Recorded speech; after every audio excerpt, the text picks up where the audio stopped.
ভারতীয় ভূখণ্ড ব্যবহার করে নেপাল, ভুটান, মায়ানমারে পণ্য আনা নেওয়া করত বাংলাদেশ। পড়শি দেশকে আর সেই সুবিধা দেওয়া হবে না জানিয়ে দিল ভারত সরকার। বাংলাদেশের ভিতর দিয়ে ভারত সরকার উত্তর পূর্বের রাজ্যগুলিতে পণ্য সরবরাহ করে থাকে। বাংলাদেশ এখন সেই সুবিধা ভারতের থেকে প্রত্যাহার করে নেবে কিনা সেটাই দেখার। ভারতীয় দাদাগিরির বিরুদ্ধে চুপ করে থাকার দিন শেষ। এবার ইটের জবাব পাথর দিয়ে দিচ্ছে নতুন বাংলাদেশ। ভারতীয় দাদাগিরির বিরুদ্ধে রুখে দাঁড়িয়েছে নতুন বাংলাদেশ।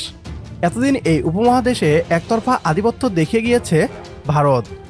ব্যবসা বাণিজ্য থেকে শুরু করে কূটনৈতিক, রাজনৈতিক সবকিছুতেই ভারত নিয়ন্ত্রণের চেষ্টা করেছিল। প্রথমবারের মতো উপমহাদেশে ভারতের আধিপত্যকে চ্যালেঞ্জ ছুড়ে দেয় ডক্টর মোহাম্মদ ইউনূসের নেতৃত্বাধীন নতুন বাংলাদেশ।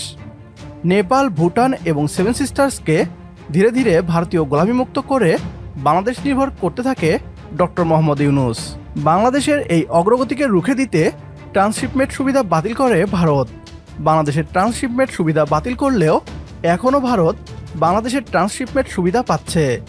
ভারতকে বাংলাদেশ ট্রান্সশিপমেন্ট সুবিধা বন্ধ করে দিলে সেভেন সিস্টার্সে দুর্ভিক্ষ লেগে যাবে। নতুন বাংলাদেশ ভারতকে পাল্টা জবাব দিতে ভারতের ট্রান্সশিপমেন্ট সুবিধা বাতিল করে দিতে পারে বলে ভয় কাঁপছে পশ্চিমবাংলার মিডিয়া।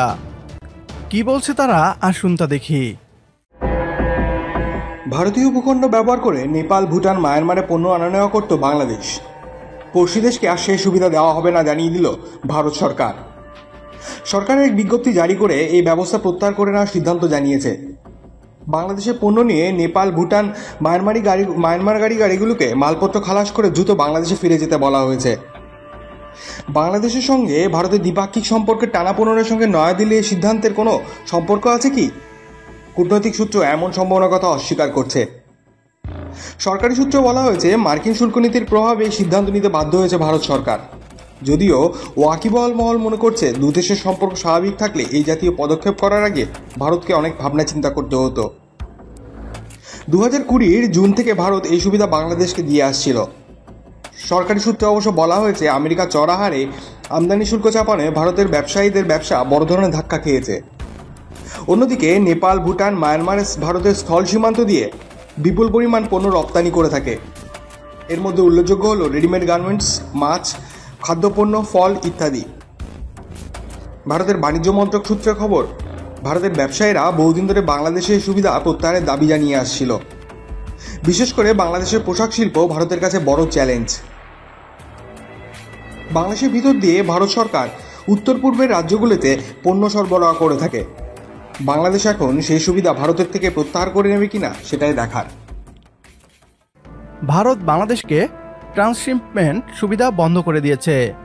বাংলাদেশেরও ভারতের সেভেন সিস্টার্সের জন্য ট্রান্সশিপমেন্ট সুবিধা বাতিল করে দেওয়ার সময়ের দাবি। ইতিমধ্যে পশ্চিমবাংলার দাদারা মিডিয়ায় আলোচনা শুরু করে দিয়েছে।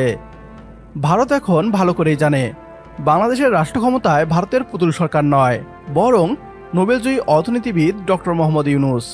বাংলাদেশের মানুষের স্বার্থকে নষ্ট করে ভারতের উপকার তিনি কখনোই করবেন না। বাংলাদেশের জবাব আসছে খুব দ্রুত। ভারতীয় ট্রান্সশিপমেন্টের বিকল্প খুঁজে বের করে ফেলেছে বাংলাদেশ। এবার ভারতকে জবাব দেওয়ার পালা। সিলেট এবং ঢাকা বিমানবন্দর ব্যবহার করে পণ্য রপ্তানি করবে বাংলাদেশ। এবার ভারতের টুটি চেপে ধরার পালা বাংলাদেশের। ভারতের সাথে সকল ট্রান্সশিপমেন্ট সুবিধা বাতিল করা হোক। বাংলাদেশের ভেতর দিয়ে যেন ভারতের একটি ট্রাকও যেতে না পারে, সে ব্যবস্থাই করতে হবে। আমাদের সাথে একমত হলে কমেন্ট বক্সে ইয়েস লিখে জানিয়ে দিন আমাদের। সেই সাথে ভিডিও শেয়ার করে দেখার সুযোগ করে দিন আপনার বন্ধুদের। পরবর্তী ভিডিও দেখার আমন্ত্রণ জানিয়ে বিদায় নিচ্ছি আজ। আল্লাহ হাফেজ।